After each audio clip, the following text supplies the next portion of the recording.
ஆம்பு style சீரக சம்பா நாட்டுக்கோழி பிரியாணி இருக்கும். தம் உடைச்சிருவோம். வச்சிடலாம்.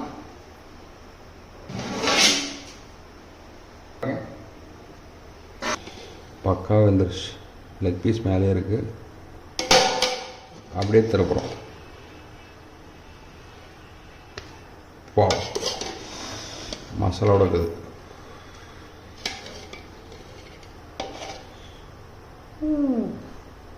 விங்ஸு ஒரு செஸ்ட் பீஸோட இருக்குது. வாவ், ஆம்பூர் ஸ்டைல் சீரக சம்பா நாட்டுக்கோழி பிரியாணி சூடாக இருக்கு. எப்பவுமே நம்ம செஞ்சு சாப்பிட்ற மாதிரி நம்ம செஞ்சு சாப்பிட்டாவே சூடாக ஆவி பறக்க சாப்பிடலாம். இந்த ஹோட்டலில் கிடைக்காது அந்த மாதிரி சாப்பிட்றது.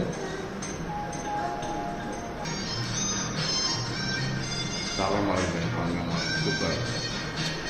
இப்போ அப்படியே